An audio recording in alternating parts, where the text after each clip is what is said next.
Resuming debate, the Honourable Member for Parkdale-High Park.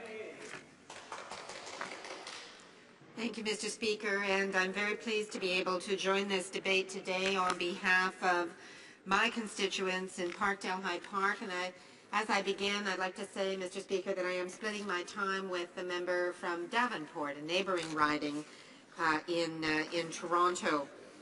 And this is a very important debate, Mr. Speaker, because there is no more serious decision that can come before this House than the decision for military action, the decision to send Canada's children, our sons, our daughters, our wives, our husbands, our parents to war. And it is one of the most grave decisions that we have as parliamentarians. And there are many dangerous places in the world today. I have, like many here, been engaged in international work as a parliamentarian, but certainly in many years before my time in Parliament. And there are some very dangerous places. I have worked with people from the Democratic Republic of Congo, where sexual violence has been a horrific tool of war, and a place where it is estimated that even to this day, over 40,000 people a month are losing their lives, and many more lives are destroyed through displacement, through violence of various kinds, but where the sexual violence has been particularly horrible. The Central African Republic, where another place where just since December it's estimated that more than 5,000 people have been killed. Syria, which has been a very high-profile conflict, where it's estimated that close to 200,000 have lost their lives, and which has, of course, evolved into a major humanitarian crisis, where many are in refugee camps or seeking refuge in Lebanon, in Syria, in Iraq, and there are places that are just very violent. I noticed that in Saudi Arabia, for example, where they have capital punishment, one of the most common tools for execution is beheading. And just in the month of August, this past August, more than 20 people were executed by beheading. So there are many dangerous, violent places in the world, but certainly the actions of ISIL have particularly gripped the public media, the public debate, the consciousness of people around the world because of their violence, because of their tactics, also because of their pretty skilled use of social media as a tool to terrorize. And certainly many thousands have been killed. They've been using horrible tactics such as conscripting of children and sexual violence to conduct their terror campaign.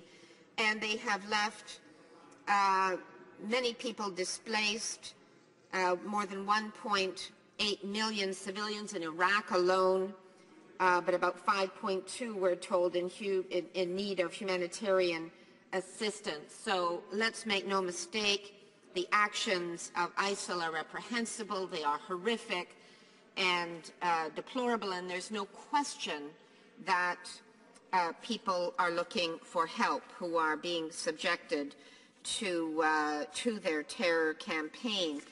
And there is incredible humanitarian assistance that is required, Mr. Speaker. Certainly the UN has highlighted this. They have the Coordination for Humanitarian Affairs at the UN has said humanitarian conditions in Iraq continue to deteriorate, 5.2 million people in need of humanitarian assistance, and that assistance certainly ranges from water, sanitation, hygiene, access to food, very basic needs. Shelter, we're coming into the fall. It's going to soon be winter. People don't have adequate shelter. Health, mobile health units, especially in hard-to-access areas. Protection for minorities, because these are the people who have been especially affected by the fighting. Gender-sensitive responses for women who are and children who are being targeted for sexual assault, women and children who are trafficked, abducted, forced into recruitment, into fighting, forced into marriages, and, as I said, sexual-based violence. And, of course, there are children who not only have basic humanitarian needs, but who also need education and to be counseled about this trauma. The United Nations has declared the situation the highest level of emergency, and certainly if we want to save lives, if we want to provide immediate assistance, Mr. Speaker, it is with humanitarian aid that Canada can best assist the people who are affected by ISIL. Now, the United Nations passed a resolution on September the 24th, Resolution 2178. Now, it did not advocate for military intervention. What that resolution advocated was that UN member states should ensure that people who finance or otherwise support terrorist activity, including and specifically that of ISIL, are held legally accountable and brought to justice. The resolution did not authorize military action. Secretary General Ban Ki-moon commented that, quote, over the long term, the biggest threat to terrorists is not the power of missiles, it is the power of inclusion. And I would argue that military aid is not the biggest need. It is, in fact, humanitarian aid. And the question that we would ask as New Democrats is, will military aid help or hurt? There has been some suggestion that the bombing missions by the United States has in fact prompted more recruits to join ISIL and to become engaged in their struggle. So the question I would ask is, are we in fact spreading the problem as these fighters disperse to avoid bombs, and they disperse amongst the civilian population? Are we creating a bigger problem than would otherwise have been there? In other words, Mr. Speaker, would a bombing mission help or hurt? What is the plan? What is the goal? How do we know if we are succeeding? How do we know when we have succeeded? Will there be ground troops? What is the plan for that?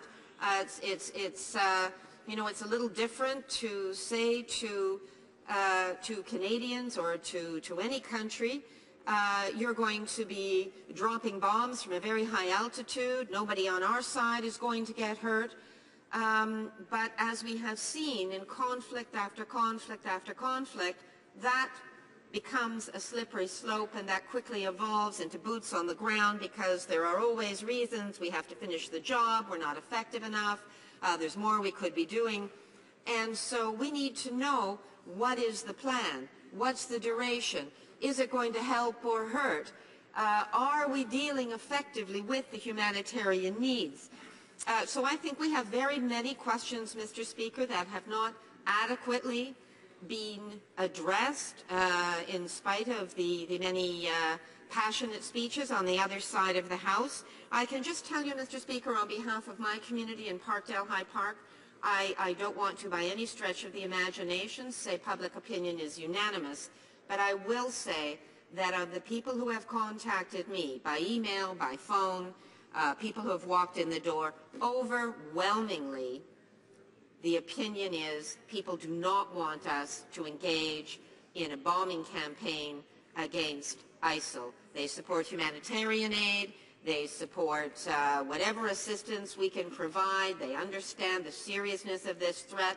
but they do not want us to become engaged what could be another long, open-ended war against what and who are our allies and who knows when it's going to end or what the finish line even is. So on behalf of my constituents, and certainly I'm very proud of our leader, our critics on this file and our party, Mr. Speaker, we will be voting no against this motion when it comes to a vote. Thank you.